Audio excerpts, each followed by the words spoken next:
제 이름은 박순덕입니다.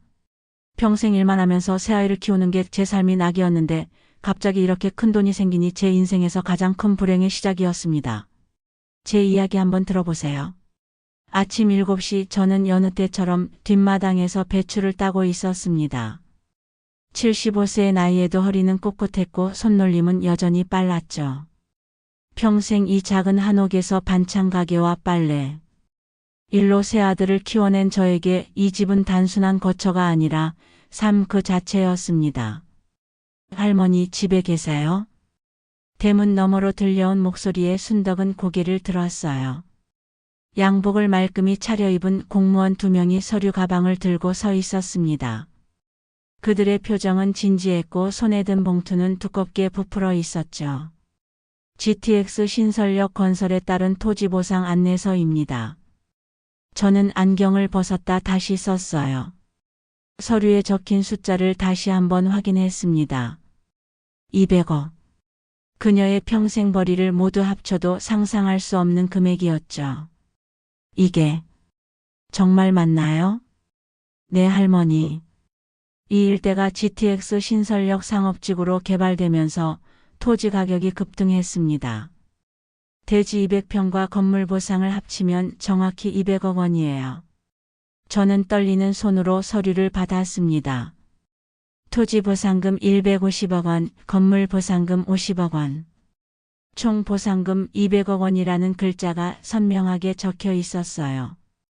공무원이 떠난 후 순덕은 한참 동안 서류를 들여다봤습니다. 마당 한 귀퉁이에 앉아서 지나간 세월을 떠올렸어요. 남편이 세상을 떠난 후 혼자서 세 아들을 키우느라 얼마나 힘들었는지. 새벽 4시에 일어나 반찬을 만들어 시장에 내다 팔고 밤늦게까지 남의 집 빨래를 해주며 번 돈으로 아이들 학비를 댔던 기억들이 주마등처럼 지나갔습니다. 순간 옆집 할머니가 며칠 전에 했던 말이 떠올랐어요. 요즘은 돈 때문에 부모도 버리는 세상이라던데.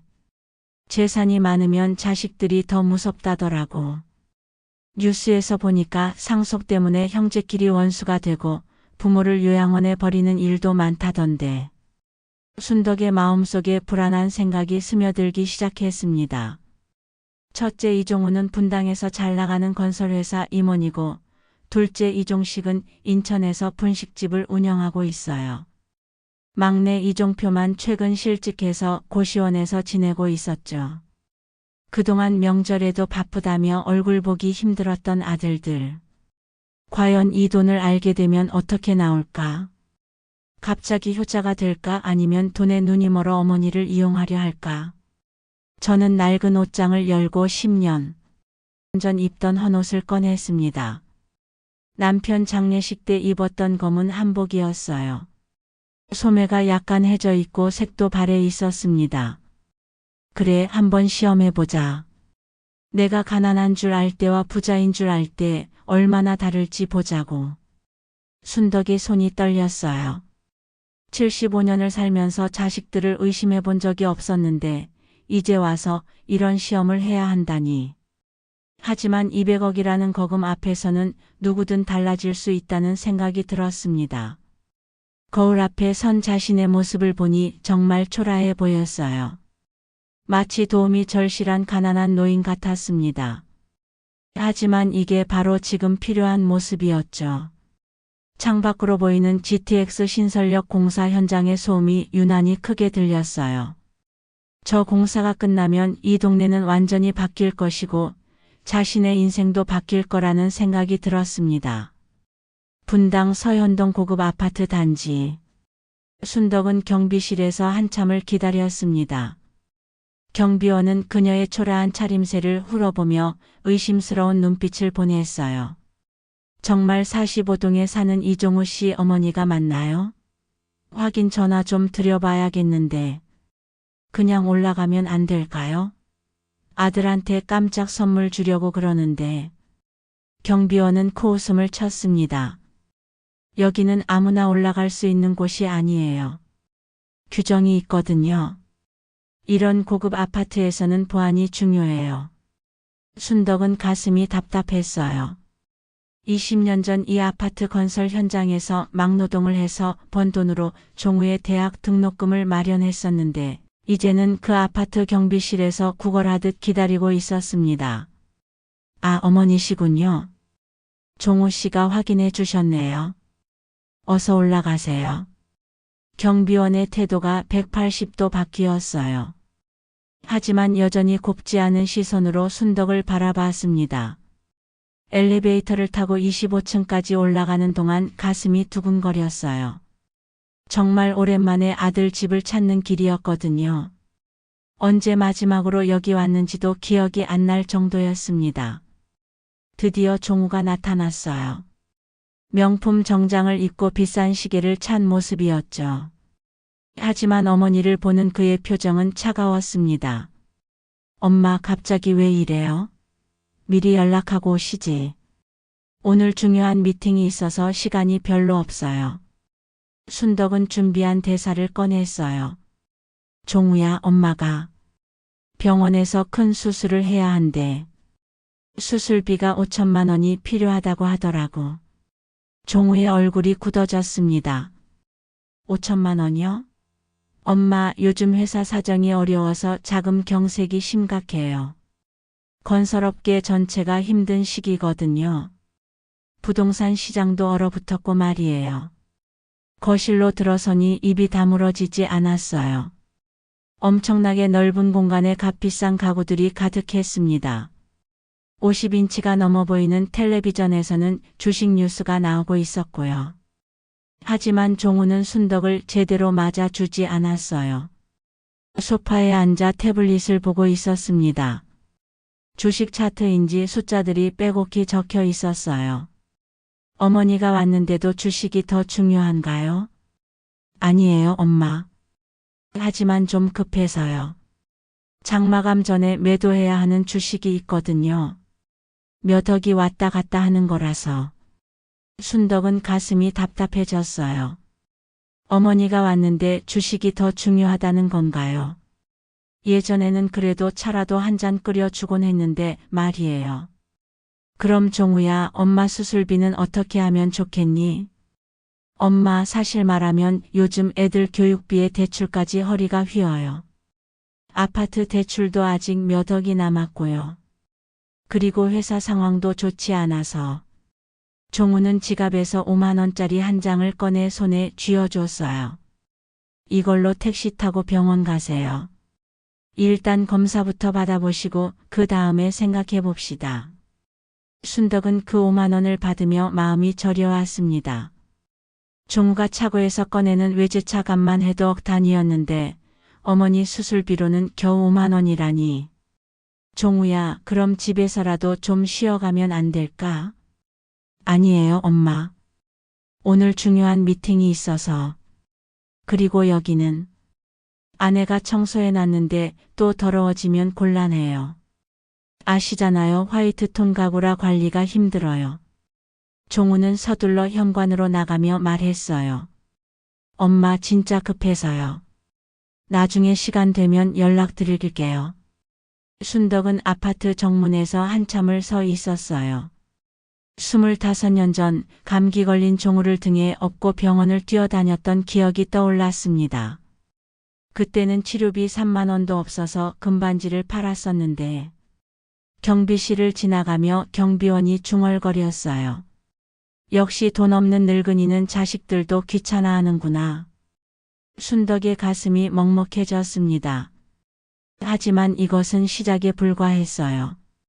인천 부평구 작은 골목길. 종식의 분식집 앞에는 김치찌개 5천 원이라는 손글씨 간판이 걸려 있었어요. 순덕은 가게 앞에서 한참을 망설였습니다.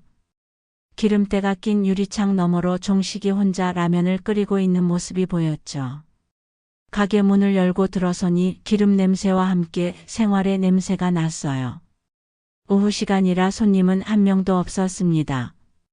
어머니, 갑자기 왜 오셨어요? 종식에는 놀란 기색이 역력했습니다. 앞치마에 묻은 음식물 자국을 급히 닦으며 순덕을 가게 안쪽 테이블로 안내했어요. 종식아, 엄마가 급한 일이 있어서 왔단다. 수술을 해야 하는데 돈이 좀 필요해서. 종식은 라면 젓가락을 내려놓았습니다. 수술이요? 어디가 아프신데요? 갑자기 무슨 일이세요? 위에 혹이 생겼대. 5천만 원 정도 필요하다고 병원에서 그러더라고. 종식의 표정이 어두워졌어요. 5천만 원이요? 엄마 보시다시피 가게 형편이 이래요. 코로나 때부터 장사가 안 되는데 요즘은 물가까지 올라서. 그는 계산대 서랍을 열어 보였습니다. 10,000원짜리 몇 장과 동전들 뿐이었어요. 월세도 2달째 밀렸어요. 임대료가 한 달에 200만 원인데 하루 매출이 10만 원도 안 나와요. 어제는 손님이 5명밖에 안 왔거든요. 정말 가게 문 닫을지 진지하게 고민하고 있어요. 순덕은 가게를 둘러봤습니다. 낡은 테이블과 의자, 기름때 묻은 벽면. 정말 어려워 보였어요. 하지만 그래도 어머니 수술비인데. 그럼 조금이라도. 10만 원이라도? 엄마 진짜 없어요. 어제 재료비 들어간 것도 외상이에요. 이런 상황에서 어떻게 도와드려요? 종식은 고개를 돌렸습니다. 어머니와 눈을 마주치는 것조차 부담스러워했어요. 그래도 종식아, 엄마 수술인데 어떻게 해야 할까? 형한테 가보세요. 형은 대기업 임원이잖아요. 저는 정말 하루하루 버티는 게 힘들어요. 가게 문 닫을지도 진지하게 고민하고 있거든요. 종식은 다시 라면을 끓이기 시작했어요. 마치 순덕이 없는 것처럼 행동했습니다. 그럼 집에서라도 좀 쉬어가면 안 될까? 엄마 지금 손님 올 시간이에요. 그리고 집도. 사실 원룸이라 너무 좁아요. 아내랑 둘이 살기도 빠듯해서. 순덕은 더 이상 말할 수 없었습니다. 종식의 어깨가 떨리고 있었어요. 정말 어려운 상황인 것 같았지만 어머니를 외면하는 모습은 여전히 서운했습니다. 주방에서 계속 라면 끓이는 소리가 났어요. 손님도 없는데 왜 그렇게 바쁜 척하는지 이해할 수 없었습니다. 가게를 나서면서 순덕은 뒤돌아봤어요. 종식은 다시 라면을 끓이고 있었는데 그 뒷모습이 어린 시절 아픈 배를 움켜쥐며 울던 모습과 겹쳐 보였습니다. 그때는 순덕이 밤새 죽을 끓여서 먹였었는데 버스 정류장에서 기다리며 순덕은 한숨을 쉬었어요. 두 아들 모두 실망스러웠지만 아직 막내가 남아 있었습니다. 종표는 다를 거라고 속으로 되뇌었어요. 하지만 마음 한편으로는 불안했습니다. 혹시 막내마저도 형들과 같다면 어떡하지? 서울 구로구 고시원 골목. 순덕은 좁은 계단을 올라가며 숨을 고르고 있었어요. 3층 복도는 어둡고 습기 냄새가 났습니다. 종표가 사는 6호실 문 앞에서 노크를 했어요. 종표야, 엄마다. 문이 열렸을 때 종표의 모습에 순덕은 깜짝 놀랐습니다. 살이 많이 빠져 있었고 수염도 제대로 깎지 않은 상태였어요. 방 안에서는 술 냄새가 났습니다. 엄마? 어떻게 여기까지? 들어오세요. 3평도 안 되는 작은 방. 접이식 책상과 매트리스, 작은 냉장고가 전부였어요. 벽에는 구직 사이트를 프린트한 종이들이 붙어 있었습니다. 종표야, 엄마가 갑자기 와서 미안하다. 그런데 순덕이 수술 이야기를 꺼내자 종표의 얼굴이 하얗게 변했어요. 엄마 5천만 원이요? 제가 어떻게? 종표는 갑자기 무릎을 꿇었습니다. 엄마 죄송해요. 저 때문에 이런 고생을 시켜드리고 회사에서 잘렸을 때부터 엄마한테 연락도 제대로 못 드렸는데 그의 눈에서 눈물이 떨어졌어요. 잠깐만요, 엄마. 종표는 서랍에서 통장을 꺼냈습니다. 적금 통장이었어요.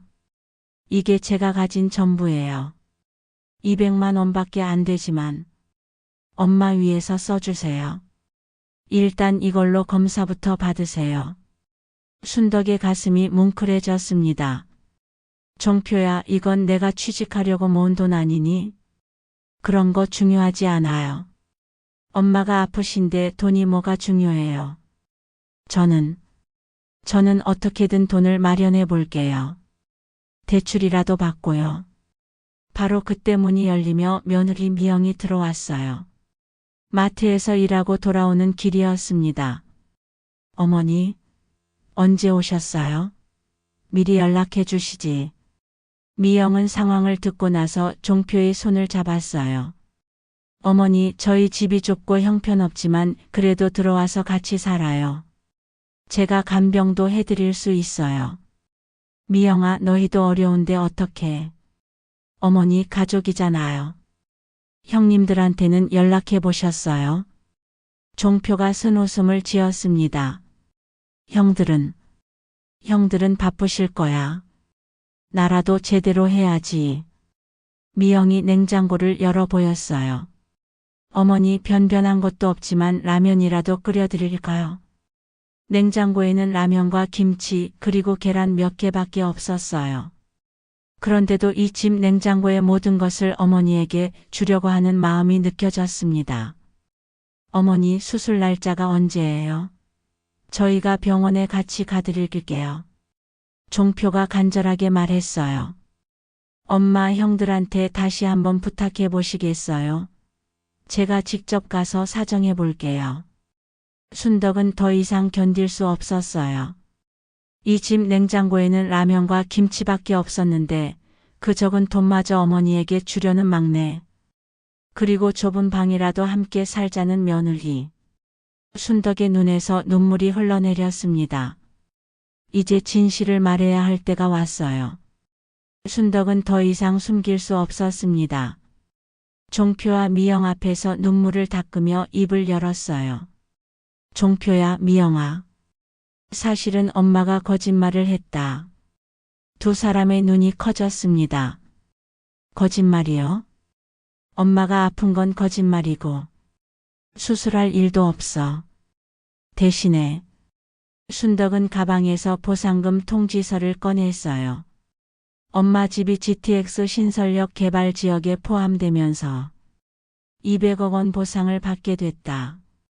종표는 서류를 받아들고는 멍하니 바라봤습니다. 200억 원이요? 그래. 그런데 엄마가 왜 이런 거짓말을 했는지 알겠니? 순덕은 차근차근 설명했어요. 형들을 먼저 찾아갔던 일, 5만 원밖에 주지 않았던 종우 형한테 가라며 외면했던 종식의 이야기를. 너희 형들이 돈이 있다는 걸 알면 어떻게 나올지 궁금했거든. 그래서 가난한 척하고 시험해봤어. 종표의 얼굴이 붉어졌습니다. 엄마, 그럼 저희도 시험하신 거예요? 그래, 너희도 시험했어.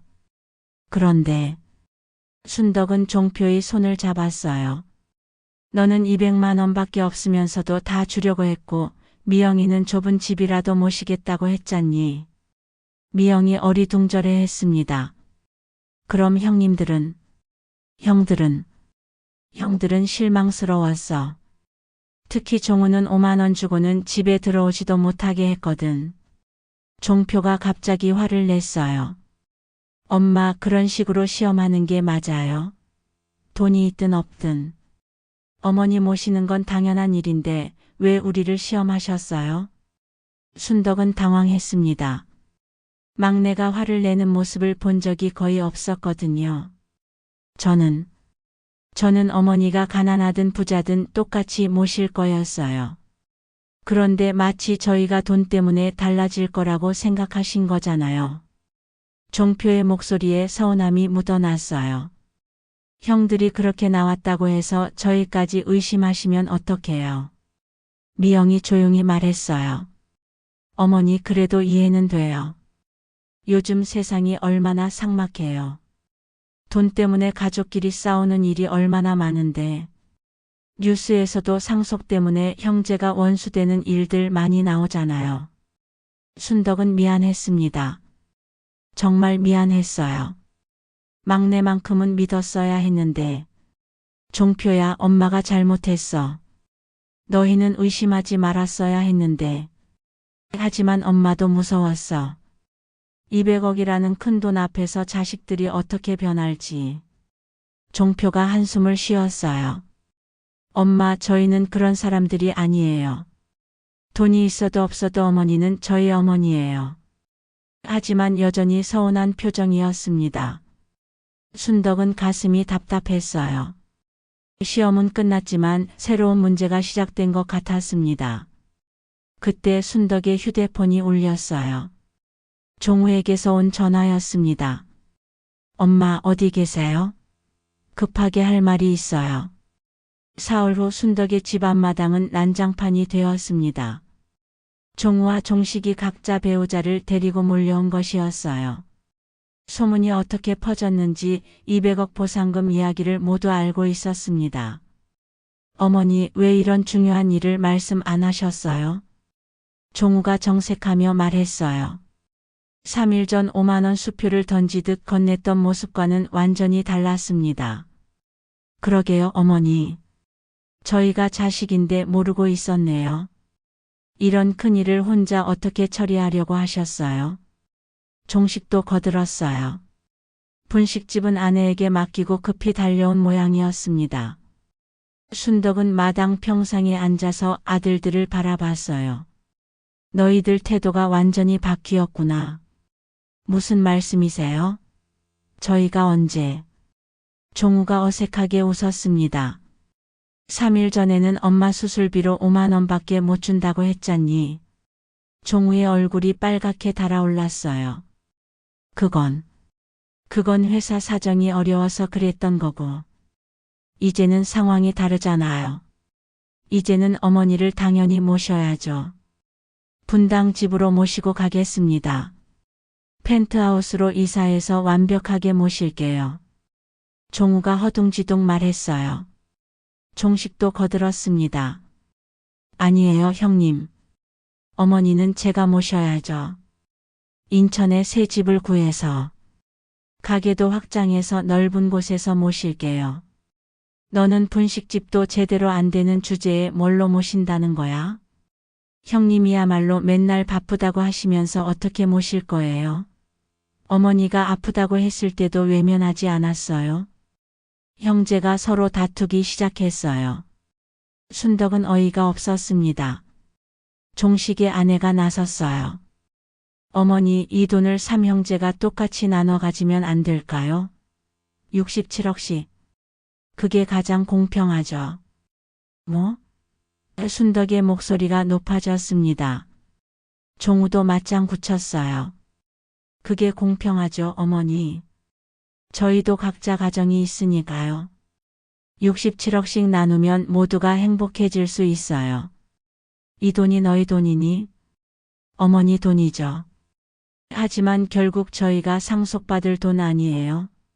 미리 나눠주시는 거라고 생각하면. 순덕은 너무 황당해서 말이 나오지 않았어요. 3일 전까지만 해도 어머니 수술비조차 마다했던 자식들이 이제는 상속 이야기를 하고 있었습니다. 그럼 엄마가 200억을 받은 줄 알았다면 수술비를 줬겠니? 종우가 당황했어요. 그야 당연히 드렸죠. 거짓말하지 마라. 너는 5만 원밖에 안 줬잖니. 종식도 변명했습니다. 저는 정말 가게 형편이 어려워서. 하지만 이제는 다르잖아요. 지금도 어렵지 않니? 그런데 왜 어머니 모시겠다고 하는 거야? 형제들의 얼굴이 어두워졌어요. 더 이상 변명할 여지가 없었습니다. 종우가 계산기를 꺼내며 말했어요. 어머니, 현실적으로 생각해 봅시다. 200억을 3등분하면 한 명당 67억 정도예요. 이 정도면 저희 모두 완전히 인생 역전이에요. 종식이 흥분해서 소리쳤어요. 67억이면 가게 100개도 낼 수 있어요. 어머니 정말 대단하세요.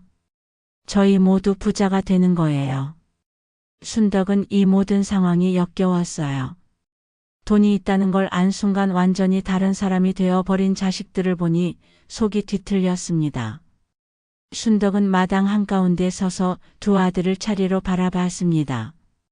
종우와 종식 그리고 그들의 아내까지 모두가 초조한 표정으로 어머니의 입을 지켜보고 있었어요. 종우야, 종식아. 엄마가 마지막으로 말할게. 순덕의 목소리는 차분했지만 단호했습니다. 이 돈은 너희한테 한 푸도 안 줄 거야. 전부 종표한테 줄 거거든. 어머니, 종우가 소리쳤어요. 그건 너무 불공평하지 않아요? 저희도 어머니 아들인데. 불공평하다고? 너희가 엄마를 어떻게 대했는지 기억나니? 순덕은 3일 전 일들을 차근차근 되짚었어요. 분당 아파트 경비실에서 기다렸던 일, 5만 원 수표를 던지듯 건넸던 일, 종식이 형한테 가라며 외면했던 일. 그런데 종표는 달랐어. 200만 원밖에 없으면서도 다 주려고 했고 미영이는 좁은 방이라도 함께 살자고 했거든. 종식이 무릎을 꿇었습니다. 어머니, 저 정말 잘못했어요. 앞으로는 달라질래요. 정말로요. 종우도 허겁지겁 무릎을 꿇었어요. 저도요, 어머니. 제가 너무 매정했어요. 기회를 한 번만 더 주세요. 하지만 순덕의 마음은 이미 굳어져 있었습니다. 기회? 75년을 살면서 너희한테 기회를 얼마나 많이 줬는지 아니? 대학교 등록금, 결혼자금, 집 장만할 때 보증금까지. 엄마가 한 번이라도 거절한 적이 있었니? 두 아들은 대답할 수 없었어요. 그런데 엄마가 도움이 필요할 때는 외면했잖니. 돈이 없다고 생각할 때는 냉정하게 굴더니 돈이 있다는 걸 알고 나서는 태도가 완전히 바뀌었어. 순덕은 서류를 꺼내 보였습니다. 이미 다 정리했어. 이 돈은 종표 명의로 넘길 거야. 어머니, 그럼 저희는 어떻게 해요? 종우의 아내가 울먹였어요. 너희들이 알아서 하면 되지. 지금까지도 잘 살아왔잖니. 종우가 완전히 이성을 잃고 소리쳤어요. 이건 말이 안 돼요. 200억을 한 사람에게 다 주다니. 어머니가 정신이 나가신 거 아니에요? 순간 마당이 쥐 죽은 듯 조용해졌어요. 뭐라고? 순덕의 목소리가 얼음처럼 차가워졌어요. 어머니가 정신 나갔다고? 종우가 자신의 실수를 깨닫고 당황했지만 이미 늦었어요. 너희 둘은 이제 내 자식이 아니야. 영원히. 순덕의 말에 두 아들의 얼굴이 새파래졌어요. 가라. 다시는 내 앞에 나타나지 마. 200억을 포기하는 게 아니라 어머니를 포기하는 거야. 종식이 바닥에 엎드리며 울부짖었어요. 어머니, 제발이요. 저 정말 반성했어요. 1억만. 아니, 5천만 원만이라도. 이제 와서 뭘 하자는 거야? 아껴는 5천만 원도 없다고 하지 않았니? 종우도 패닉 상태가 되어버렸어요. 어머니, 생각을 다시 해보세요. 법적으로도 문제가 될 수 있어요. 살아있는데 무슨 상속 타령이야? 이 돈은 내 돈이고 내가 주고 싶은 사람에게 주는 거야. 너희한테 줄 의무 따위 없어. 결국 두 아들은 풀죽은 얼굴로 집을 떠났습니다. 순덕은 그들의 뒷모습을 바라보며 가슴이 아팠지만 후회하지는 않았어요. 이것이 옳은 선택이라고 확신했습니다. 한 달 후 순덕은 종표, 미영과 함께 새로 마련한 집에서 저녁을 먹고 있었습니다. 보상금으로 서울 마포구에 넓은 아파트를 사고 종표가 새로운 사업을 시작할 자금도 마련해 줬어요. 어머니, 이 김치찌개 정말 맛있어요. 미영이 웃으며 말했습니다. 엄마가 직접 담근 김치로 끓인 거거든. 예전에 반찬 가게 할 때 비법이야. 종표가 밥을 한 숟가락 떠서 어머니께 드렸어요. 엄마 드세요.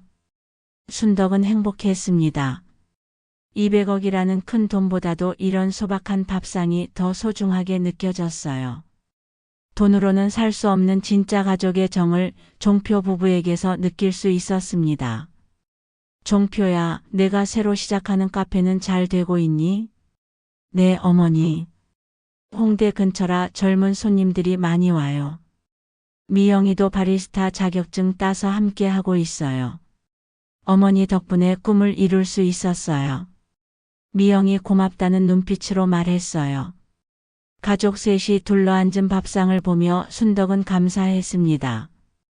200억이 있어도 진짜 가족이 없다면 무슨 소용이겠어요. 반대로 돈이 없어도 서로 아끼는 마음이 있다면 그것만으로도 충분했습니다. 며칠 후 뜻밖의 방문객이 있었어요. 종우와 종식이 다시 찾아온 것이었습니다. 하지만 이번에는 다른 모습이었어요. 어머니, 저희가 정말 잘못했어요. 종우가 고개를 숙이며 말했어요. 한 달 동안 정말 많이 반성했습니다. 돈이 아니라 어머니가 그리워서 왔어요. 종식도 진심으로 말했어요. 순덕은 한참을 생각했어요. 정말 이 아이들이 진심으로 뉘우치는 걸까요? 좋아. 하지만 조건이 있어. 앞으로 돈 얘기는 일절하지 마라. 그리고 진심으로 어머니를 대해라. 네, 꼭 그렇게 할게요. 두 아들이 동시에 대답했어요. 그날부터 종우와 종식도 자주 찾아왔어요. 예전처럼 바쁘다는 핑계 대신 시간을 내서 말이에요. 종우는 회사 이야기를 해주고 종식은 직접 만든 음식을 가져왔어요. 어느 일요일 오후 세 아들이 모두 모였어요. 어머니, 이제 정말 행복하세요? 종표가 물어봤어요. 그럼 너희들이 다 내 곁에 있으니까 행복하지. 종우가 조심스럽게 말했어요. 어머니, 그때 시험해 주셔서 감사해요. 덕분에 정신 차렸어요. 종식도 고개를 끄덕였어요. 저도요. 정말 부끄러웠어요. 순덕은 세 아들을 바라보며 미소를 지었어요. 한때는 돈 때문에 갈라질 뻔한 가족이었지만 이제는 진짜 가족이 된 것 같았어요. 얘들아, 엄마가 그동안 많이 서운했지만 이제는 괜찮다. 어머니보다 소중한 건 가족이야. 그걸 깨달았으니 다행이지. 그날 저녁 미영이 차린 저녁상에 온 가족이 둘러앉았어요. 비싼 음식은 아니었지만 가장 맛있는 식사였습니다. 어머니, 저희가 앞으로 평생 모실게요. 종표가 말했어요. 저희도요, 어머니. 정말 죄송했어요. 종우와 종식이 함께 말했습니다. 순덕은 자식들의 진심을 느낄 수 있었어요. 돈은 사람의 진심을 시험하는 도구일 뿐이었습니다. 진짜 부자는 따뜻한 마음을 가진 사람이라는 걸 다시 한번 깨달았어요.